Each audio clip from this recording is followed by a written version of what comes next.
All right, Andrew, way to go. AM 1230 WJOB. I'll be right back. Sings a song, sounds like she's singing. Ooh, baby, ooh, said ooh. And the days go by like a strand in the wind, in the web that is round. I begin again. Said to my friend, baby, nothing else matters. He was no more than a baby.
AM 1230, WJOB 104.7 FM.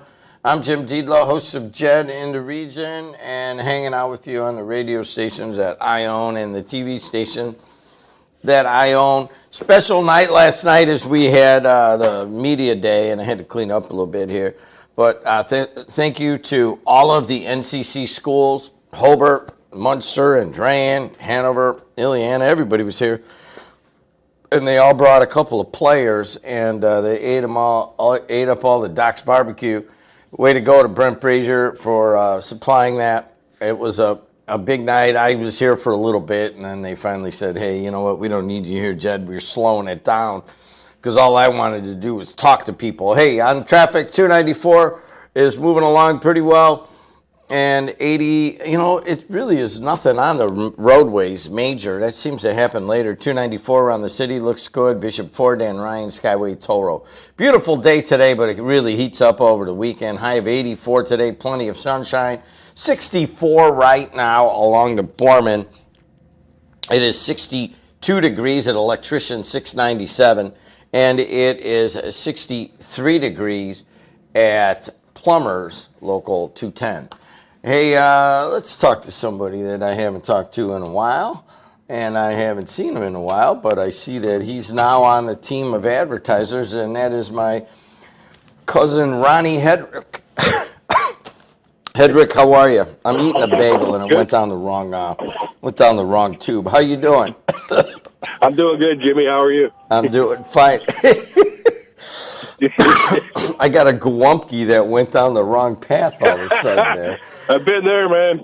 Yeah, we all been there. Hey, Ronnie Hedrick, R&C Concrete, what do you guys do? We do anything in concrete, Jimmy. Recently, we've been doing a lot of stamped concrete. I've been doing that for a long time now. That's very popular. We just do everything in concrete. You name it, we do it. We just finished up some work up in Chicago, some restaurants doing some concrete countertops. So yeah, anything with concrete, we do it. It's Ronnie Hedrick, of course, once an offensive or defensive tackle for Crown Point High School? Both ways, Jim. we went offense and defense. I was going to say that. Sorry about that. I was going to say that if I remember going to a couple of your games, I'm pretty sure you never came off the field. Crown Point High School is a whole different story than when you came out of Leroy and went over there to go to high school, though. It's like a small university now. Isn't it, though? Unbelievable. I've always been partial to concrete also as a union laborer, but Ronnie Hedrick and his wife Caroline started this up. How hold on a second, I'll be right back. Okay. It doesn't matter anyhow. I know I won't be saved. For you go to sleep tonight. Say a prayer for me, yeah. And all the other wasted souls. All right, sorry about that. I literally took a big honking bite of this egg and cheese bagel before you came on, and it was a little too quick. But anyways, we're talking to Ronnie Hedrick, R&C Concrete, and if you want to get something done, I know, Ronnie, that you're mostly heavy industry. You came out of that, and you did a lot of big jobs. But it doesn't seem like you're scared, you and Caroline. I mean, you're embracing the residential jobs now, or the small commercial. I remember remember Uncle Dennis? He built the Pontiac Silverdome, and he built all these big things, and then all of a sudden, he's went down and started doing strip malls and stuff. And he had a little bit of trouble adjusting to the scope of the project, but you did big road projects, and you're union on the union job all the time, and now all of a sudden you want to go on your own. What's that transition like? It was hard, Jim. It really was. Doing commercial construction for 30 years, and we all started out working for our family, and so we started doing all the big work, and that was good, but you get older and you want to slow down a little bit. I thought. So we go in the residential area, and so I love it. It's you get to meet different people. It's just a different group of people that you deal with. And for me, it's a little bit slower pace, which I like. You know, I just turned 59 last month. People say, "Aren't you going to retire?" You know, you think, "No, I don't want to retire, man. I feel good yet. I still got a lot of good years left." So we went to the residential part of it and started attacking that because for me, it's a little more laid back. It's not as not so much pressure, I guess. When we were doing big commercial work, you know, it wouldn't be nothing to have 20, 30 guys on the job. You're trying to coordinate, and it gets old after a while. You kind of burn out. So I decided to go into something a little slower paced. We're talking to Ronnie Hedrick, R&C Concrete. He's the R, and his wife Caroline is the C. Ronnie's a cousin, one of my many cousins. And I'm looking at one of these jobs here. Now, is it Corey Rex's backyard? Yeah, that's Corey's. That's we did them last year. We did a stamped patio form, wood plank. Looks like real barnwood. Yeah, it turned out real nice. That was last fall. Yeah, it's Corey's backyard. He fixed it up really nice. Looks really good back there. It's on Broad Street in Griffith, right? No, he moved from there. He's actually over by Barriger School. Okay. Back in there. All right, that's right. Yeah. He moved on Lillian, right? Yeah, all right. Yes, correct. Yeah, now I remember because I forgot about that. And I was saying that I see the pictures, but Caroline sent them and noted them. And I'm like, God, I thought he lived on South Broad. If you guys go on South Broad right before it gets to Avenue O or H, I forget which one that is. And there's a bunch of houses. That was where all the Rexes and the Hedricks are all coming from the same clan. You know, the joys of concrete is kind of hard to explain to people. I know you have it. When I was a laborer, I just really liked only to work with concrete. And they didn't really have the stamping then, and that all that stuff is, you know, on a union job out there, it's usually done by the finishers. But you can do, I see that there's a number of different colors of the concrete. I see the number of different finishes that you're putting around pools and in backyards. Give an idea of some of the advances in concrete in the last 20 years. Oh, man, I tell you, Jim, it's come a long way, a real long way. So, well, you know, a few years ago, they changed the concrete mix design. The federal government got involved, and they said that Portland cement was emitting too many CO2 gases. So they changed the mix design. This new mix design, they use what's called the Type L1 cement, and it's horrible, Jim. It's hard to finish. You have to spray what's called the evaporation retarder on the concrete as you're finishing it because it sets so fast. So it's really changed the game. Everything is you got twice as fast to get stuff done. So that now they come along with all these different colors, and what they are is we put the colors right in the concrete truck when it shows up on the job site. We just dump the bags in, so they're idiot-proof. So it's one bag per yard, so you don't mess up the color, so everything stays consistent. And all it is a pigmented powder, and you can turn the concrete any color you want. There's probably 40 or 50 different colors you can pick from. And the good thing is about it is, you know, if the concrete chips or something happens, you drop something on it chips, the color's in the concrete. So it also, if you chip that out, it doesn't show a white underneath. It's all the same color. So you never really could tell, you know, it's chipped or cracked or whatever. It's very, very popular. A lot of people are using it. It is more expensive. A stamped concrete job will usually run you, you know, figure twice as much as a regular concrete job. And that's because of all the, you know, the colors are, they you know, $50 to $100 a yard more for just the colors. And then, of course, you know, Zynga or Smith will charge you $250 to wash that truck out when they send it back to the plant because they have to clean it out completely, or those colors could get in the next mix that goes out to the next job, because you don't want that. So, yeah, that's why it's more expensive. What about that wet look?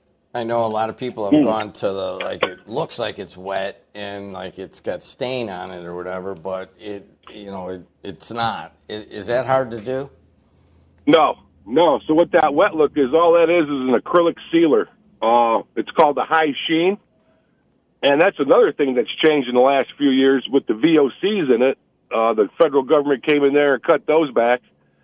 So to get that shiny wet look, it's just a sealer is all it is, Jim. Just spray it on. That's just a sealer? I thought it was like some sort of decorative thing there. Hey, also, I'm looking at some of these decks that you did. I think this actually might be Corey's. Corey Rex is another cousin who calls in from time to time. He is the president of the Mediocre Golf Association. And Ronnie, he has, I think one time it was 6 of us, Dedelows and Rexes out there. And there were a couple people that were complaining that there were too many family members taking over the Mediocre Golf Association, but Corey just told them to go, pound sand. This is how it is. Right. But, I noticed you put some wood. There has to be some wood up to the concrete, and then there's some steps and stuff. Do you do that part too, or do you farm that out? Well, we farm that out. I mean, usually we're so busy, Jim, doing concrete that we don't have time, but I have some carpenter buddies that, I can get a hold of from time to time.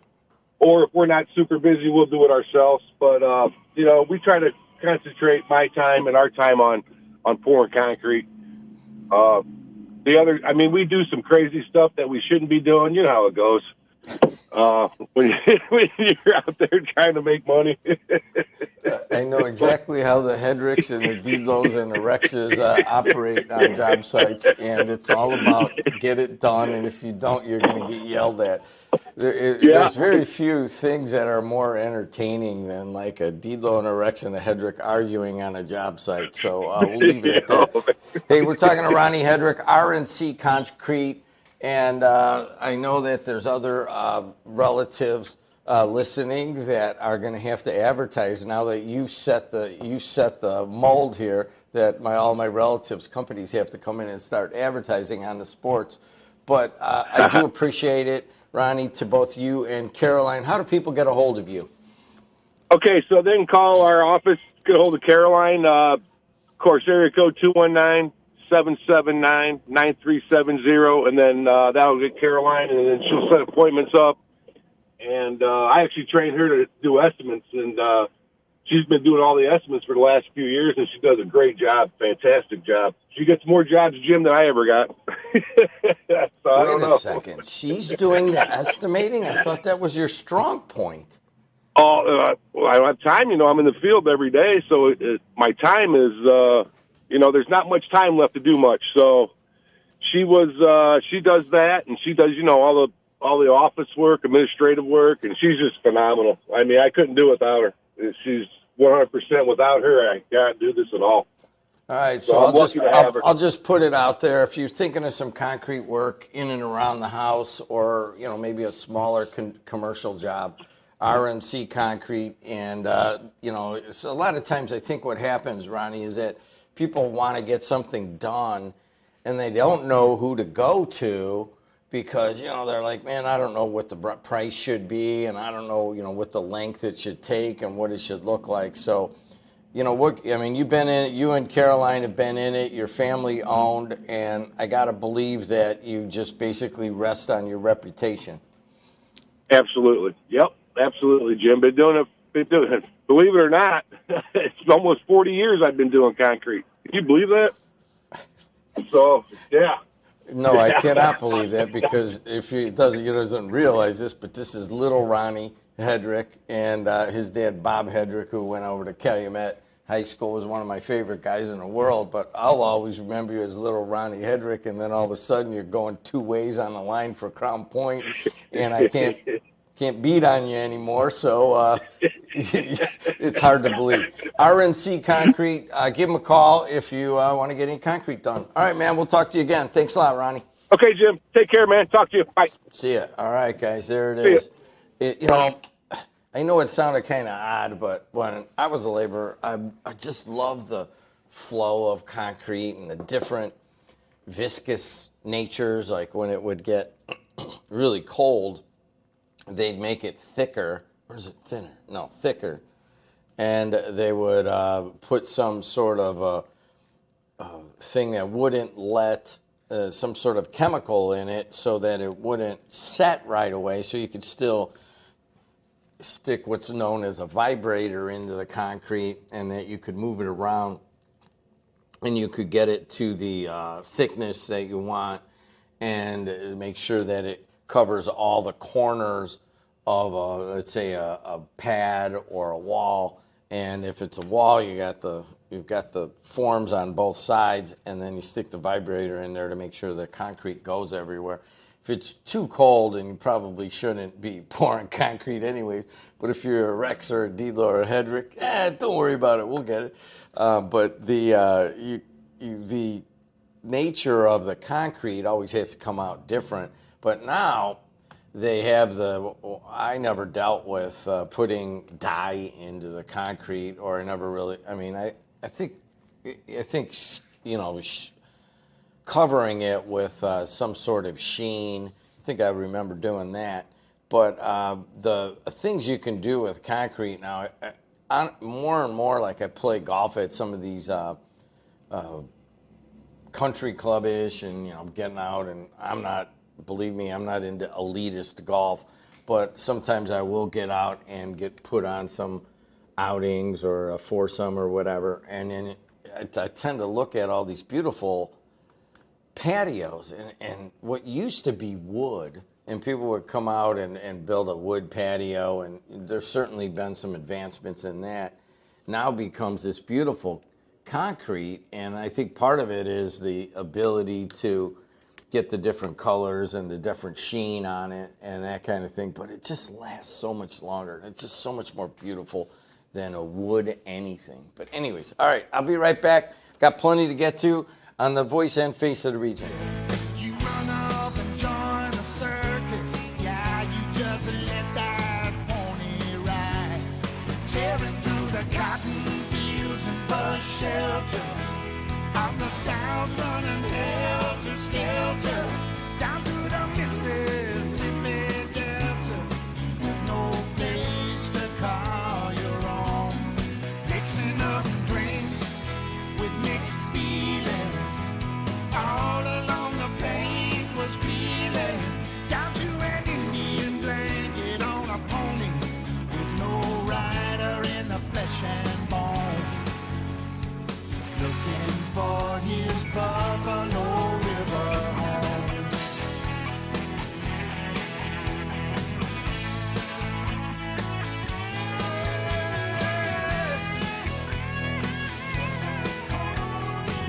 Looking for his Buffalo River home.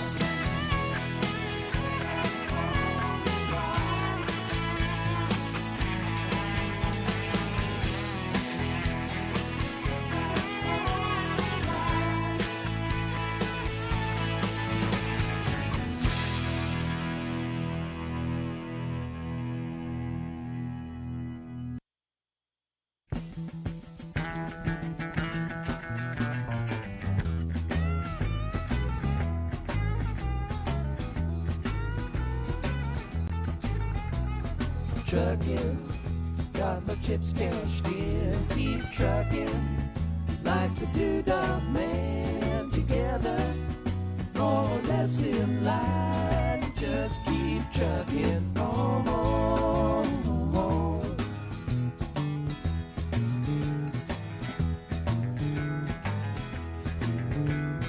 Arrows of neon and flashing marquees out on Main Street.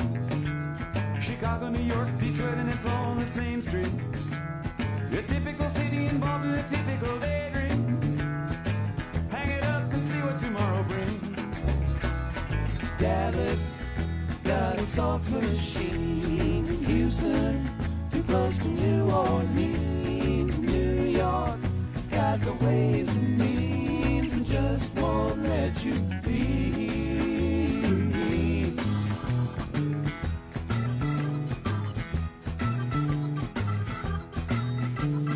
Most of the cats that you meet on the street speak of true love.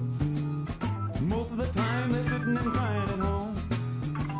One of these days they know they gotta get going.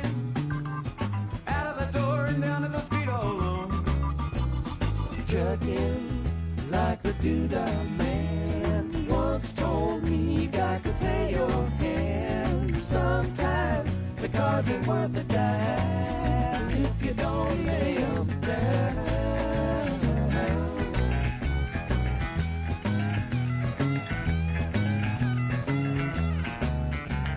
Sometimes the light's all shining on me. Other times I can barely see. Lately it occurs to me, what a long, strange trip it's been.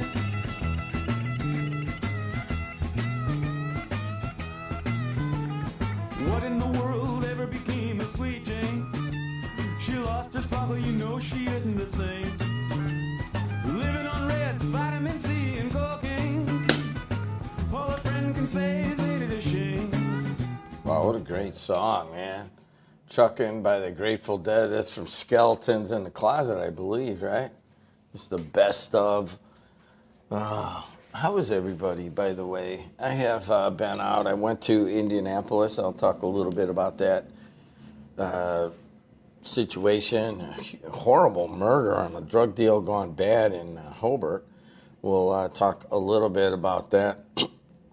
We'll talk a little bit about, hey, here in Indiana, you know, the federal minimum wage still holds at $7.25 an hour, but the cost of living would require $21 an hour just to cover basic expenses. So how in the heck do you have that kind of differential in there? And we have a whole bunch of other things. Whatever's on your mind, 219-845-1100.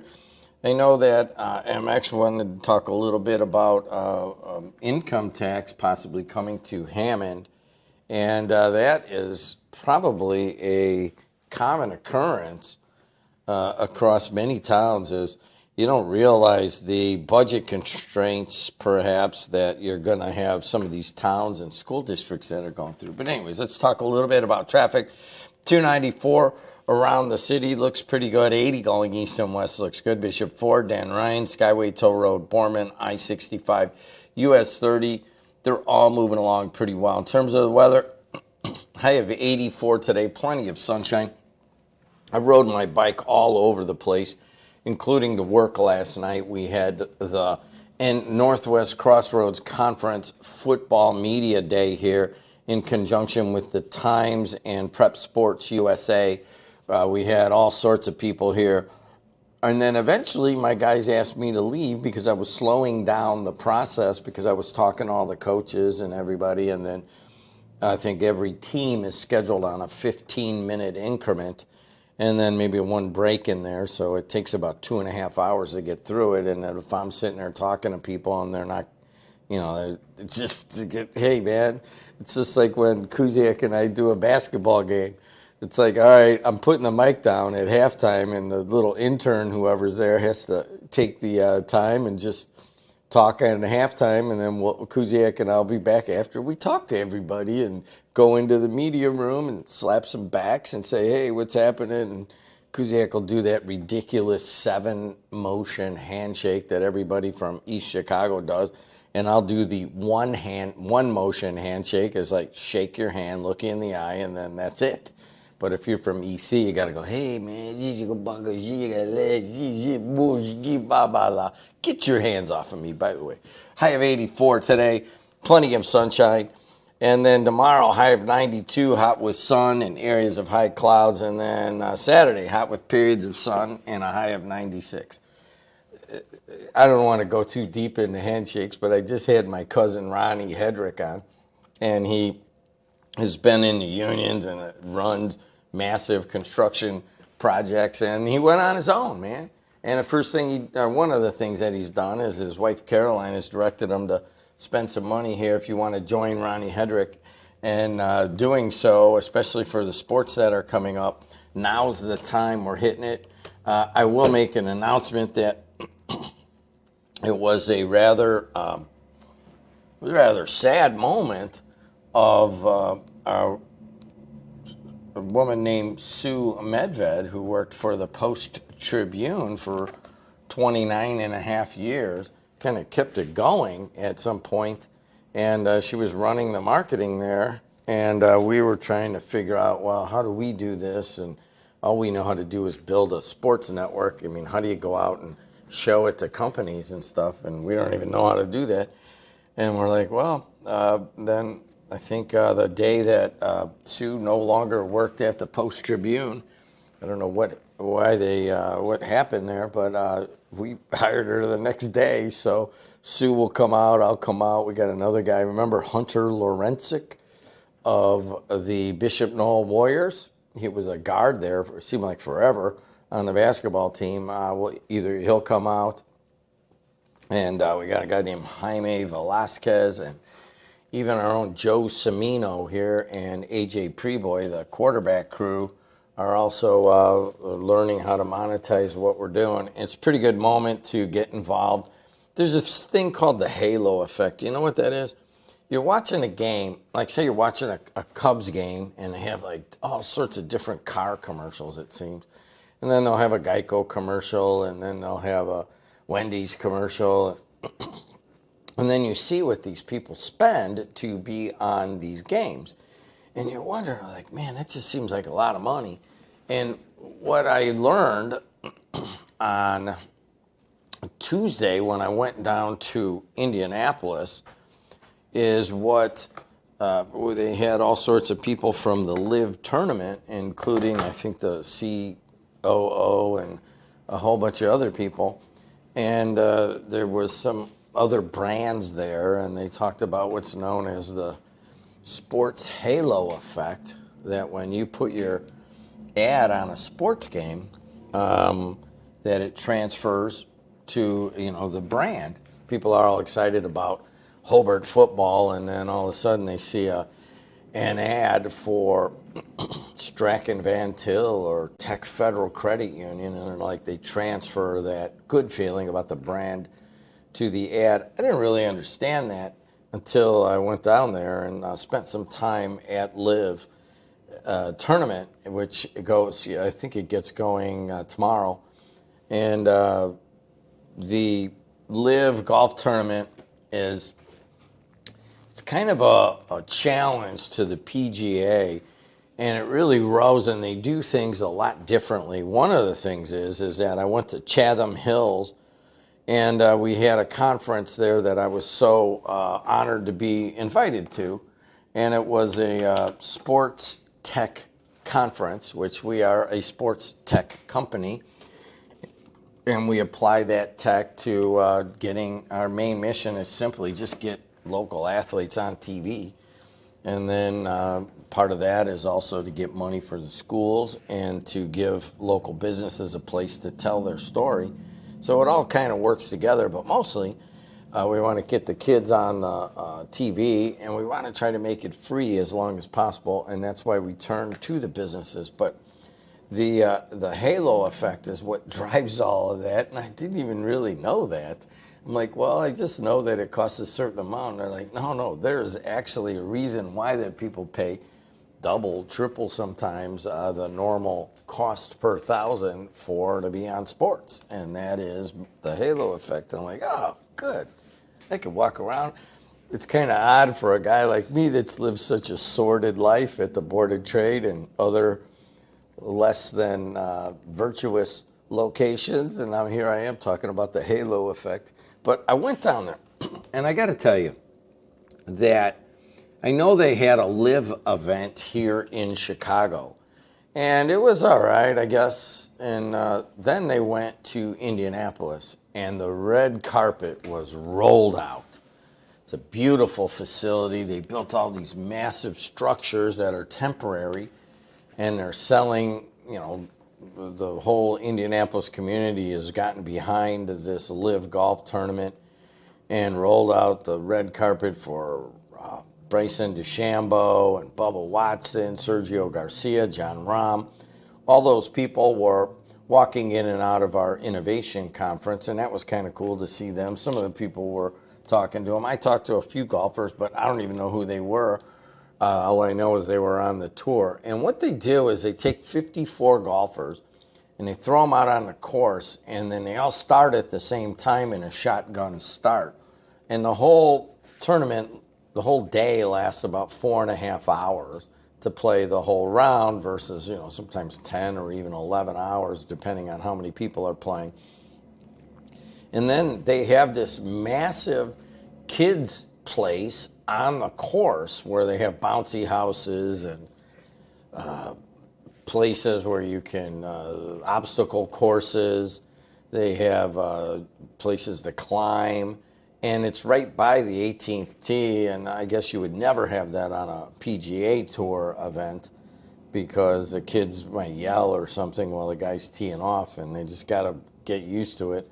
And the just the general vibe is that you could rent a little suite right above the green, really close, and it's all kind of fan-friendly. But the main thing that I wanted to do is go to the Sports Tech Innovation, and I wanted to hear how they did it and how they marketed the company, and that kind of helps us learn how to market what we're doing. But also, they have, I think, like 40 streams that come out of every camera going on different holes, and you can watch whatever hole you want to watch. And one of those, it's very important, like say the Korean team, they go do it in teams, and there's 4 Korean golfers. And the people in Korea that might be waking up in the middle of the night just to watch live the LIV golf tournament, they only want to watch the Koreans. So they have a way where the whole course is wired for sound and wired for video. And you can follow, you just click the Korean channel on LIV, and then you'll just follow the Korean team. And I'm like, God, that is the coolest thing. Like, I think that's where it's going in broadcasting. The other thing is, we sent a couple of guys to an IHSAA thing on Tuesday, so we had to split, and that's kind of why I had to go. We had to split our personnel, and Sam and Ben went to the IHSAA thing, and you can't pay a kid in high school now for advertise, to NIL, but you can have the kid or the student do an ad for you and just not pay them and let them get the experience of what it's like to get involved in that mercantile process. And of course, we got to look at that. Like we run all these ads. I think on the very first Friday, August 22nd, we may have 6 games. And you could watch any one of those 6 games, but the ads get a little bit repetitive. It would be kind of cool if, it was this high school kid saying, hey, come out here to Doc's Barbecue, or, my family shops at Strachan Van Til, or, when a plumbers union just signed up and say, hey, my dad's a plumber, and, it's a great thing, and I may go into the plumbers union too, and that might be a tackle for Hanover Central saying that, who takes all of the trades classes out at the little trade school they have it's not a little trade school at Hanover, it's really actually pretty big and well done.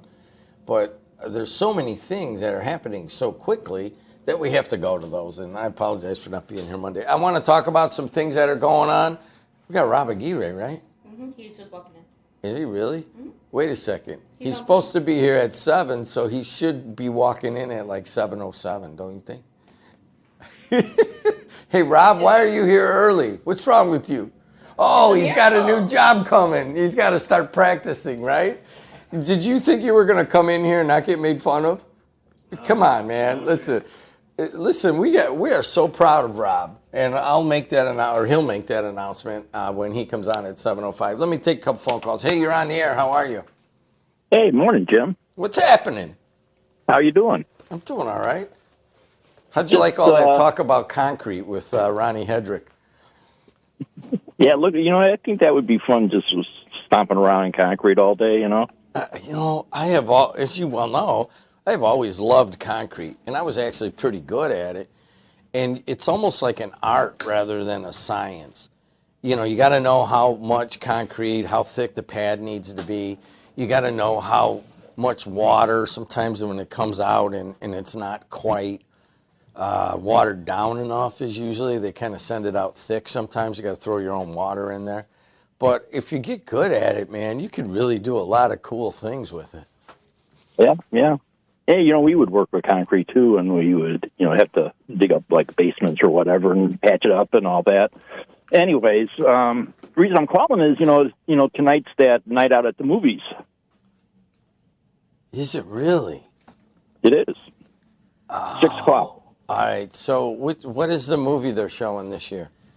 They're showing the Grateful Dead movie. They're showing the Grateful Dead movie? Correct. Oh, I have not seen it. Have I? Have I seen it? I don't think so. Really? Okay. I don't know. I've been kind of busy, and I've been shirking the duties of my Grateful Dead duties with my dead buddy, Lane Paradis, who at one time actually worked and ran Whiting Plumbing, who may be considered more part-time-ish now. Would that be about a way to put it there, Lane? No, more retired than anything, yes. All right. Yeah, I did it for 42 years. I figured that was enough. Enough on the plumbing side? Yes. Well, that's too bad because you got my text about that bad water meter, right? No, I didn't. All right. Yeah, I texted you. I got the water meter leaking over here at WJOB, and I want to not have it leak. Would you come out of retirement for me, buddy? You talking about the old building? Yeah. No, I can get over there and take a look at it. I can, if you haven't changed the lock, I got a key. All right, well, go in there and look at it. Go into the left. You know where it comes in, and just turn it on, and you'll see the leak. And I don't know what the heck I did, but I think it's my problem. And I just want to get it fixed. So the Grateful Dead movie is at what time tonight? 6 o'clock at Showplace. Is Artie going to be there? I don't know. I haven't gotten in touch with him yet, but I would think so. What's his wife's name again? Joyce. Artie and Joyce are loyal listeners. They're probably listening right now. Artie's on a different level, though, when it comes to Grateful Dead and partying and that kind of stuff, so you and I got to watch out. But there's a little group that goes out, and I've been part of it for years, and so has Lane. And I did not know of that. Gosh, you know what, Lane? I think I can go tonight. I think I'm open. Good. All right. So what time are we going to meet? I don't know. Probably around 5:30 or so. I don't know. 5:30 like normal? So the movie starts at 6? Because it used to be a little later, right? Yeah, it did. I was surprised. I looked it up yesterday just to make sure they were there, and it said 6 o'clock. And I looked at, there was, you could buy tickets online. You could pick your seat and all that. 15 people had already picked seats. I started laughing. There's never a big crowd there, that's for sure. Isn't it? I mean, and it's so surprising too, because you talking. What's that one dude who worked at the Post Tribune? He's always there. Oh. Jim Barrett. Yeah. I mean, it's the same people like every year, but we're getting older. We need to replenish it with some new Grateful Dead fans. Hey, what did you think of the shows at Golden Gate Park?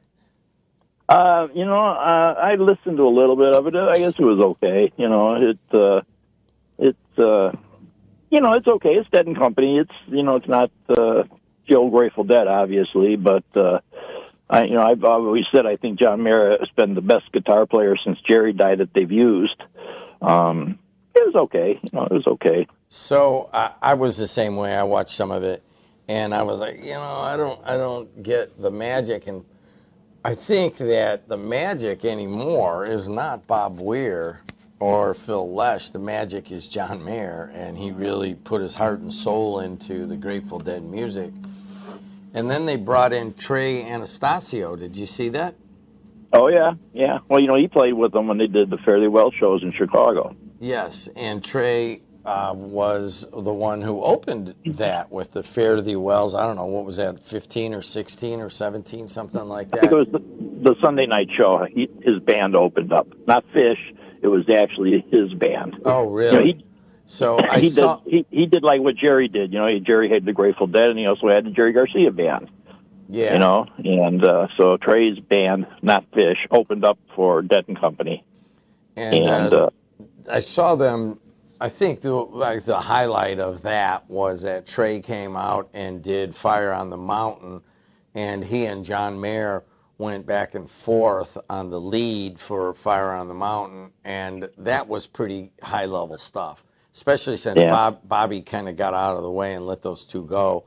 And I'm like, you know what, that might have been worth it. But other than that, I didn't see anything that special, I'll be honest with you. So, they also had Phil's son came out and did Box of Rain, and then he came out again and did a couple other songs with them. Phil Lesch's son. Yeah, Box of Rain. Phil Lesh, the bass player, didn't figure out right away, I don't think, that, hey, we're playing everybody else's songs and then they get more money. So he wrote a song, Box of Rain, which is one of my favorite Grateful Dead songs. Certainly better than the song Cassidy. And he gets all the royalties on that, and it's become a major hit. A lot of different bands will do it, and he gets royalties on all that. Cassidy, they didn't play Cassidy. Why do you think that is? Because you don't like it, that's why. It's the worst Grateful Dead song there is, and I hate to say it, Lane. No, the worst Grateful Dead song is Touch of Grey. Come on now. We all have our opinions. The Deadheads. Remember that time we drove to Columbus, and we were sitting there, and they had all these kind of younger Deadheads, and they were all asking us questions about, hey, did you see him at Alpine Valley? Oh, did you see him at Watsonville? Oh, did you see him at Red Rocks? And we were like kind of holding court as like the old Dead burnouts, and it was kind of cool, but I realized that to some extent my good friend Lane Paradis is just a little bit of a Grateful Dead snob in terms of certain elements of it. And one of them is Grateful Dead fans who leave garbage in the parking lot. I've never really seen you get so excited as when remembering that people would leave garbage in the parking lot. Could you expound on that, Lane? Well, in the old days, usually after a show, the lots would be literally cleaner than they were when we got there. And then Touch of Grey came out, and it just changed everything. It brought in a whole new element that had no rules, and they just did what the heck they wanted to do, and it didn't matter, and things just went down from there. Let's put it that way. I actually had a couple of buddies that quit going to concerts because they got tired of people spilling beers on them and throwing up on them, and Luckily, I was a taper in a taper section. We didn't have none of that, and I didn't really even know that was going on. You just described a Jimmy Buffett concert where someone throws up on your shoes and steals a beer. All right. Hey, Lane, thanks for calling in, and please come over and check out this leaky thing, will you? Yeah, I'll do that. All right, man. Thanks a lot. Let's take a short break. Let's bring in Rob. I know you guys are calling in. Rob Aguirre. I guess we could say a former JED TV Sports Network associate employee here who's on here off and on for, 7 or 8 years, Rob. So 8 years. And once again, someone's going on to going up the Dan Ryan and got a new job, and we're going to talk about that right after this on the Voice and Face of the Region.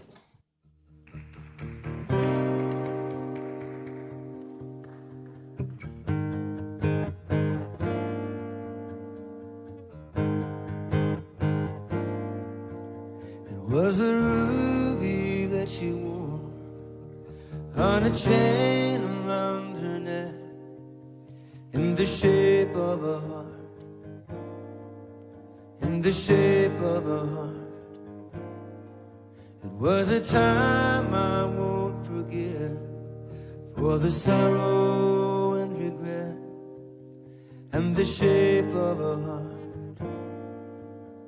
in the shape of a heart.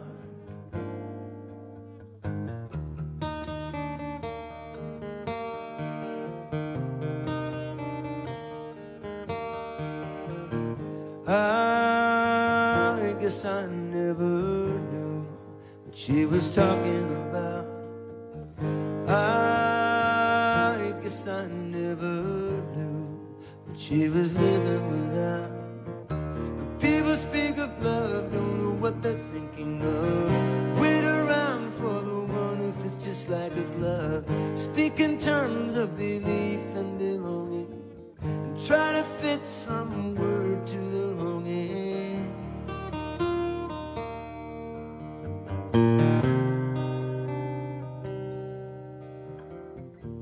People speak of love. There was a hole left in the wall from some ancient fight, about the size of a fist, or something thrown that had missed. There were other holes as well in that house where our nights fell, far too many to repair in the time that we were there. People speak of love, don't know what they're thinking of. Reach out to each other through the push and shove. Speak in terms of a life and the learning.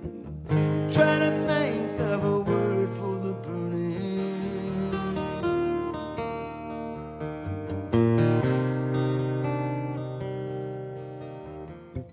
You keep it up, you try so hard to keep the life from coming apart. You never know what breaches and faults are concealed in the shape of a heart. In the shape of a heart.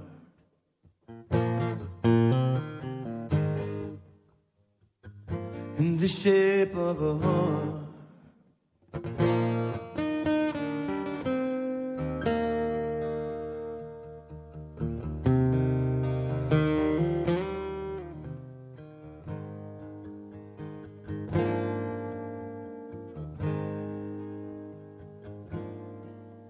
Was the ruby that she wore on the stand beside the bed in the hour before dawn, when I knew she was gone, and I held it in my hand for a little while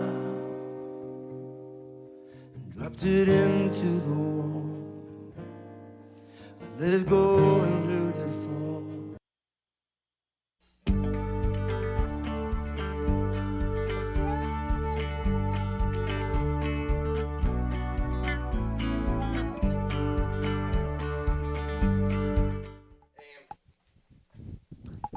And the mic is muted. Welcome back, Rob, for an interview, and the mic is muted. Sorry about that, everybody. AM 1230 WJOB. You know why it's muted?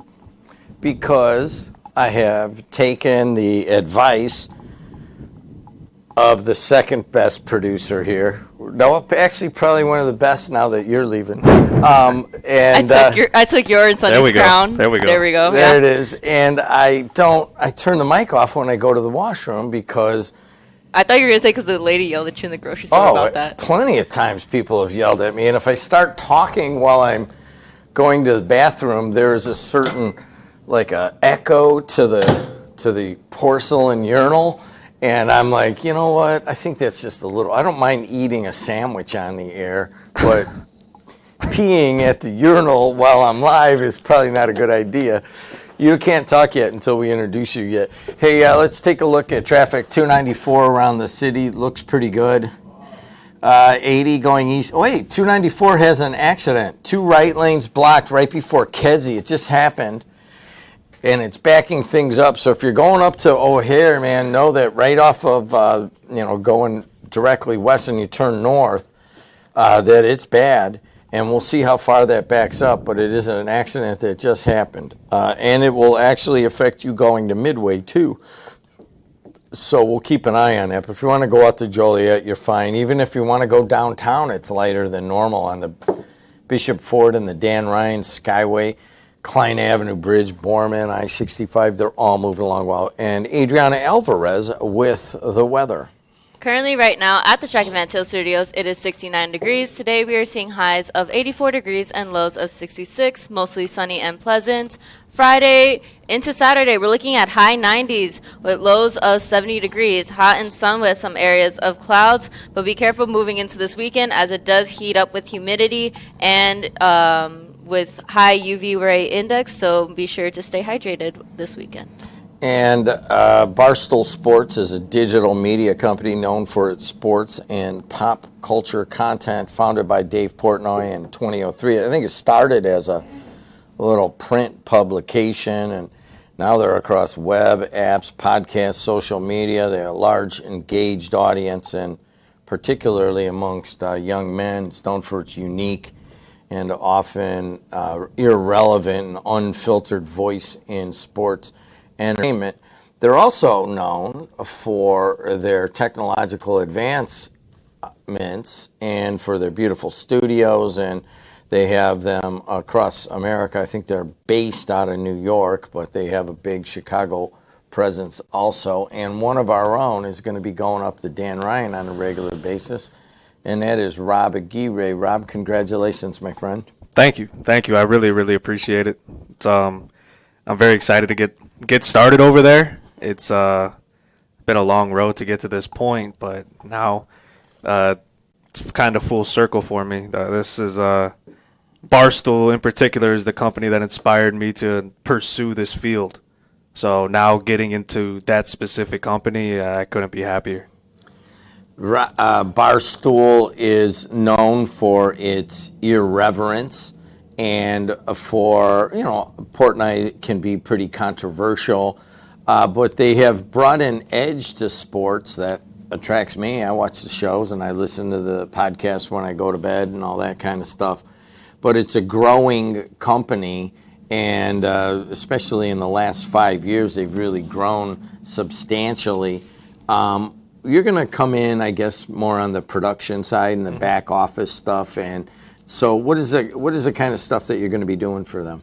So my exact title is the production technician, which, of course, we know here. Everything behind the scenes is pretty much was my bread and butter, which is what I was putting through and everything when I went through the process. But what I'll be doing, all of the shows, the podcasts, if they were to do shows on site somewhere, I would be a part of the entire process of streaming the shows, recording the podcast, everything that they do. I'll be behind the scenes doing it. Well, you say the word podcast, and I just want to make this very clear, okay? Adriana does not graduate until December, okay? And Barstool cannot steal her to run anything on their podcast. Certainly the Big Ten Network now has 3 there, including Jimmy Mulaney and Sonny Santana, and now that Barstool has taken Rob, I think that I fought you guys a little bit in the beginning about learning all of the different the technology behind it. But when Sonny got picked up by the Big Ten Network last year, you really had to pick it up on learning some pretty high-level RTMP feed stuff and some programming. And I remember saying, Rob, you got to learn this because, this is what, will get you hired. But I know that when you go up there and you sit in an interview, they had to be kind of shaking their head like, God, you've done this, you've done that, you've done all of this different technology.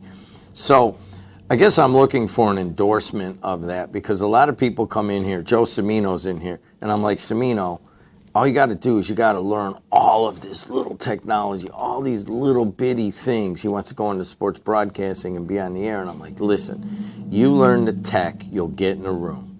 So isn't that really what it's all about, is understanding the tech? Yeah, and I look back just at the interview process, and they asked, like, pretty much, hey, your day-to-day, or tell me about a time something went wrong. And when they asked me that, I laughed first, before God. I could say everything. How many hours do you have? And then I told them once about everything I do, like at a game or just behind the scenes. I can't even say what the guy responded back in the interview. It was amazing. But they couldn't believe, like, all the stuff that I would actually do. And I'm not sure if you remember, but so after COVID, when I came back the first time, and when I was before COVID, I was more of just an on-air personality here. But then when I came back, I told you that when you brought me back, like, I'm gonna go behind the scenes and I'm gonna become the best producer that you have. And then I did it because I wanted to learn that, because you got to realize that if you want to make it somewhere, everyone could be a personality. They're going to hire professional athletes at every sports company before they would hire, a guy who was a varsity baseball player, right? But if you know things behind the scenes, a lot of people don't know that. No, not a lot of people can connect RTMPs, figure out, troubleshoot cameras. Not a lot of people can do that. So if you know all that, you're employable almost anywhere. To some extent, I'll just put it there. I think that guys like Jimmy Mulaney and Sonny, and then you probably in the last year, I think you kind of max out here on the local level. And I think that, like, even with Sonny, he built all these systems and knew every little bit of all the background of it. And then you kind of stepped into that role, and then, you've been here eight years off and on.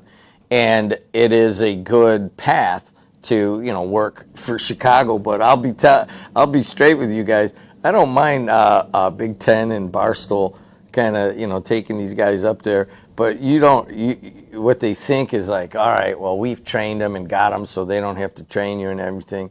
But wait till we go and we take you back in like 5 or 6 years, and we're like half as big as Barstool. That's the whole goal. Hey, tell us about one where it messed up and you had to fix it. I'll just go back. You were actually at this game. It was, I want to say, the first Hammond Central football game, and you wanted to call it because you said that was the only place you hadn't called a game yet. And I don't know if you remember, but we couldn't go live, and you started freaking out, like yelling, and I started yelling back at you. But turns out there was a whole nationwide huddle outage for that entire game. So I had to figure out, I got the stream up I think we went to Facebook just because we couldn't go through huddle. And just having to think of that on the fly, and we still were able to get it out before kickoff. But you were in my ear just going, and eventually I just cracked. I couldn't take it anymore. But that was one. Or you think about the times where, hey, you're out at a game and then your SDI doesn't work, and then someone has to run one out to you, or you got to drive back. Of course, I'm at, especially over the past year, I'd be at almost every game. There's other games going live, and there's problems at the other places, so I'm on the phone producing games, walking them through the steps to get it through. So there was too many to even get through. I remember the Hammond Central game. Yeah. And, first of all, they kicked me out of here last night. I heard. Yeah. Yeah. They're like, you need to leave. Do you believe that? Do you understand I still am the boss here, okay? Even though Adriana kind of runs it and you run the sites when you're at production and stuff. I think people forget that sometimes. But I was told to leave because I was talking to all the coaches and I was slowing down the process. So hey, man, you need to go. I rode my bike over here. I was just like fooling around, and then I rode over here to Jimmy John's. Of course, the best sandwich place in America, right? Isn't that right? Every time they want lunch, I go, hey, I'll buy lunch today anywhere you want as long as it's Jimmy John's. There we go. And you know how that is. It's like, man, can't you mix it up a little? No, they got a great sandwich. But I remember that. And then after you got it all fixed and you got it running, I just left at halftime anyways. Yeah, you left at half. I mean, you after all of that, and that was the game, if I remember. No, I don't think it was that one. There was another one. You showed up later, and you wanted to get on the call, but then you said, I'm not doing this no more. I want to go do camera. So you were like, Rob, you do play-by-play, and then you took Pedro off of camera, and he was like, you could just train him how to produce. I was like, I'm going to be announcing the game. He was like, you got both of them. And so you're up there doing camera, and I'm doing play-by-play, trying to teach someone how to produce, and so that was an interesting day. I remember that because I'm like, the reason I wanted to do camera is that it was on the top of the brand new press box at Hammond Central, and it is an amazing view up there, and it was an early game in the year, so it was a nice night out, and I'm like, yeah, let's, and I think you were a little bit taken aback, like, all right, I'm going to do the camera, or I'm going to produce the game, I'm going to announce the game, and I'm going to train a guy at the same time. And I'm like, yeah, okay, I'm going up. I'll see you. And you were a little bit taken back, but you met the challenge. Oh, Yeah. look at this guy. How many times do you think I'm going to have to hug him and smell like Aqua Velva? What do you think, huh? Say at least maybe 3. Hey, he got a job at Barstool. I don't smell like Aqua Velva. That's your Walgreens. All right, that's his. You know,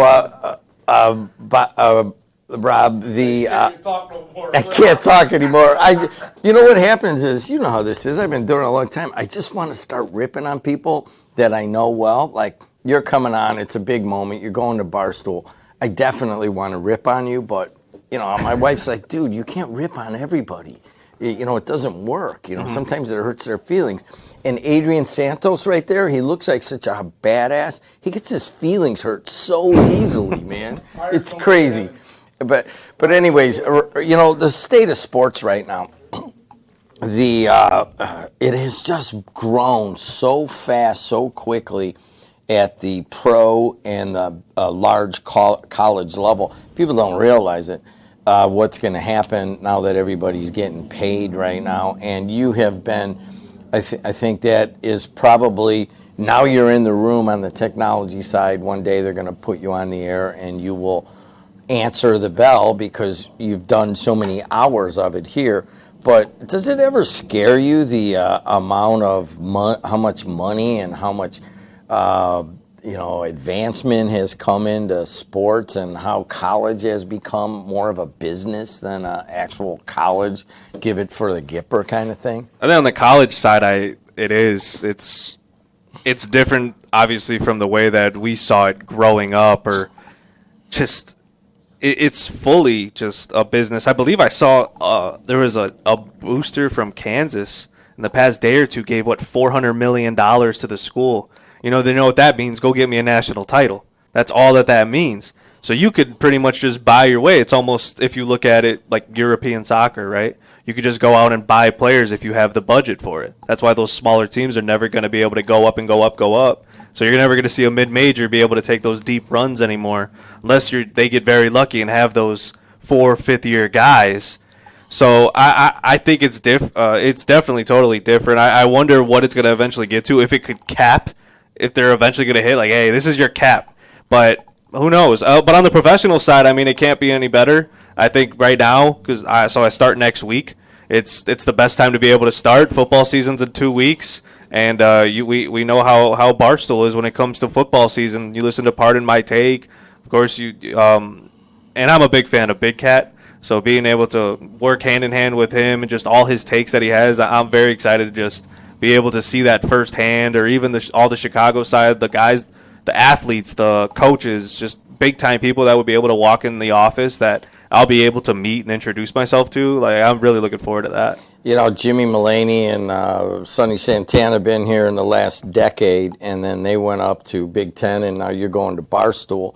But there's another couple of guys that came out of EC and were here long before you ever were, and that is Ray Flores. Mm-hmm. And he's doing a lot on the more on the boxing and UFC side, and his brother, what's the other brother's name? Miguel, right? Miguel and Ray Flores. You're going to run into them in this business. Do you know much about them? So I actually know them, not personally. So my uncle for a very long time was part of the sanitation in East Chicago. So he would actually talk to them when he would like go into the schools and pick up like the garbage and stuff, and he would like be like, "Hey, you know, I know Ray, I can get you this connect." And I was like, "Well, let's see," but he didn't actually know him. He knew him through back in the day, but he would tell me stories about when they were younger and how they always wanted to pursue being in sports broadcasting. He said they both loved boxing.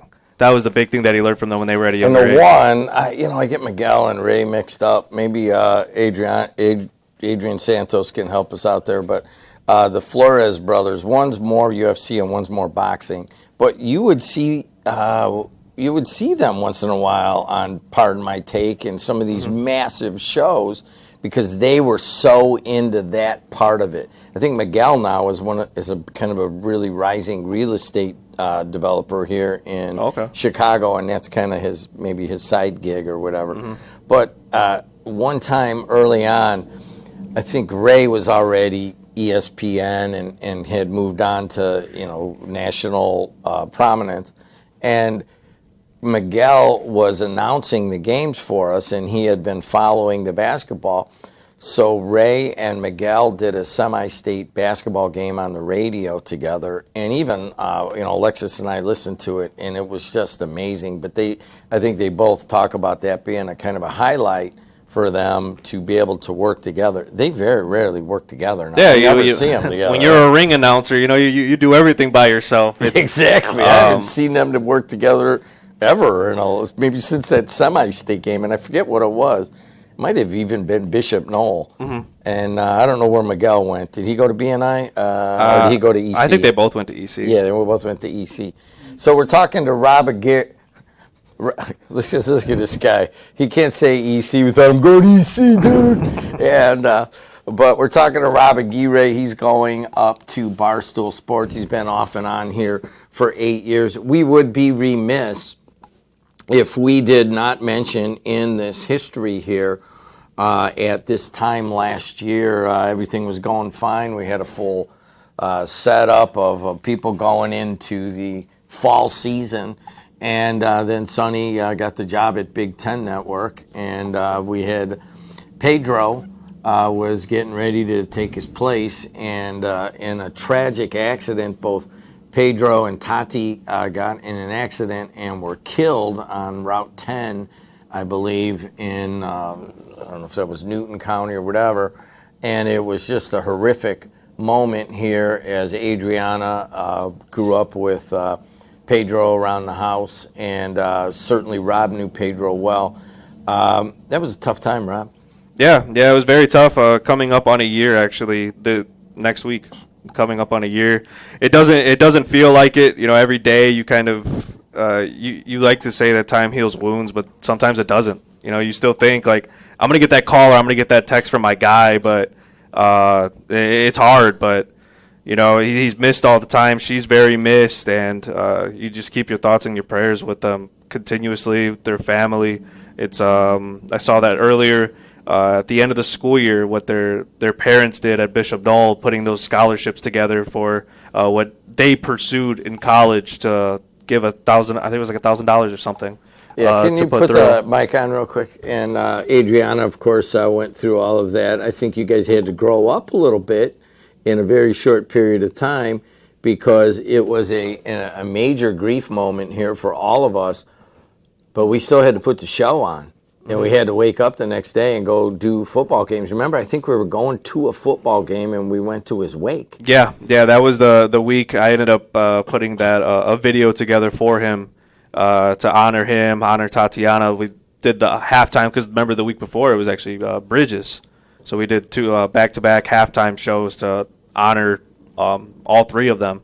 And just making the video was tough. I mean, getting people sending me pictures and videos nonstop. It was I couldn't get through it without crying, just trying to think about that, but just let everyone's memory continue to live on. Adriana, it's hard to even comprehend, but it's been a year almost. It has, yeah. It's just one of those things that it's surreal. You don't think that those things are going to happen, especially to young people. It's one thing to go to a funeral of somebody who's lived a long life, but it's another thing to go to a funeral and you don't see wrinkles on their face. That's one thing that I was just like, no, I can't. I don't think it's real. So as you said, it's almost been a year, and it's one of those it's just how Rob said. You expect that call, you expect to see that person, you don't. Yeah, their parents coming in here and setting that up. That was a difficult interview. That was a difficult moment, and it's still very fresh. It's still very fresh in us, man. Mm-hmm. We're coming up on the season, and it almost brings up all of these memories.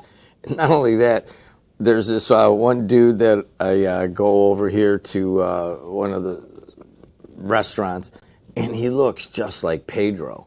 Yeah. You know what I mean? He's got this look to him, and I'm like, man, that just was just a tragedy beyond belief. I don't think that people realize you two were very close to Pedro and to Tati.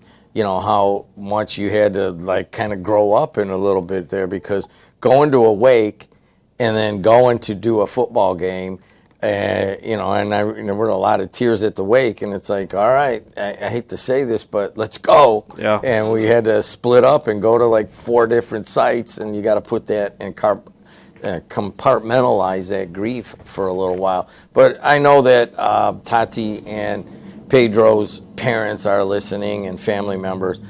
They are not far from our memories here, even as Rob goes up to Barstool Sports. You know, it's just we still take it with us. It doesn't end here. Anything, you know, there's a lot of new people. Lynette Lopez Lynette, is here thank producing. you. I switched real quick because the reason why I wanted to produce is so I can listen to it, because I know that you're going to want this to be a podcast, and then also so that we can add new content into the loop. So that's why I just wanted to produce this one. Yes, thank Very you. much And I so. was So telling her, I she's go, gonna get the why mic are now. you doing it? Why isn't you teaching Lynette? But what would you say to you know, somebody that's coming in and wants to go into the sports? Let me give a little background here. You know, we're a startup. I've laid Rob off a couple times. You left to go work as a union electrician, I think, for a while. Or I tried to, and didn't Yeah. get in. I was working on diesel generators for semis, so that was a lot of fun. But you never, I mean, you know, we talked so many times, even when you were doing that the passion for this, as hard as it is to get started and to work your way up and to learn everything, you stuck with it. And I thought for a while there, I'm like, I don't know, man. I don't know if he's going to wind up getting into a union and never following this dream. But you did follow the dream, and it's working out. You're going up to Barstool. We're going to have, I don't know, I think four new interns coming through. You got AJ, you got Semino, you got all these other ones that are kind of running around. What would you say to them? Yeah, it's I would say for that a little bit of time, I didn't know if it was actually gonna stick with me. I owe a huge thanks, of course, to my girlfriend for sticking with me the whole time. gosh. I wasn't making too much money. Wait a second. I just got to say this to Lily. I know that I overworked him and underpaid him, and that's a constant source of frustration as you're trying to build a family and that kind of stuff. So Lily, yes, you all the trouble you went through, it was worth it, because now I think it's kind of working you out. But I want to say that specifically to her, because we pulled you out of a number of family events. No, Yeah. you can't go. You can't take Lily. Too Yeah. bad. You got to be here. And that had to be a point of contention at times. Yeah, it definitely was. She held it down though, took care of me. She did say that she can't wait for September's rent. Help her out a little bit more. So. But looking back at everyone else, though, like I said, there were times you think about giving up, and if you have a dream, just try to continue to follow it the best you can. Of course, I had a different path at college, left college, went back, worked some real life stuff, went back to college. So, but it worked out. It somehow worked out. Every day since I had gotten the offer and accepted the offer, it doesn't really feel real, but now it's time to really get going. Tuesday, I'm going to wake up and go work at my dream job. So I'm really excited for that. But if you're able to continue to just follow through, and the biggest piece of advice, like I said when I came back, it's just you have to be, if you want to learn everything that you can in the background, because then you're employable anywhere. If you're only wanting to just focus on one specific thing, you're really narrowing down your talents. But if you can open it up to so many things, then you're going to have all the gadgets and be able to do whatever you want. Rob Aguirre, the pride of Bishop Knoll, in 2017. He's going on to Barstool Sports. We're very happy for him. He has trained a number of producers that are going to have to step up, and I hope that happens. I mean, we've got people that are, that have other jobs. Nick Hedrick, of course, Josh Beaudry, that kind of thing. These guys are really good, but the Matt Kaufmans of the world and the Brandon Denanes and Joe Seminos, they're going to have to get behind that computer, and they're going to have to do replay and graphics, and they're going to have to get it on the air and do the timing right. Are you confident that they can? I'm confident in some of them. I don't know some of them very well, but there's some guys that I know are going to be able to do it. All right. Hey, one last question. What's it like working for Sam Michael? it's you have your ups and downs working with Sam, but overall, hey, if you focus on your stuff and you do what you got to do, there shouldn't be very many issues when you're working with him. But just don't be. I guess the easiest way is just don't be an idiot. Don't be an idiot, and then you'll be able to have a good relationship with Sam. Yeah, Sam is a pretty much a stickler for detail, and that has worked out. And I think I've certainly gotten in your ear and yelled at you a few times, so has Sam, but I think overall it's all about the passion for the project and the product. Hey, man, we're proud of you. Thank you, and keep in touch. Yeah, definitely. Thank you very much. All right, Rob Aguirre, moving on. And we'll be right back with an EC guy that's going to sit at this table, I guess. 2 EC guys, right? Is that right? You know what? If there's 2 EC guys in a room, I'm not going to be there, so I'm going to... Yeah. No, then I'll have to hug like 3 times. The seven motion handshake. You go to Munster, a guy shakes your hand, you look at him in the eye, and you walk away. No, it's always my time. Hey, they'll be right back. North Township up next on the Voice and Face of the Region.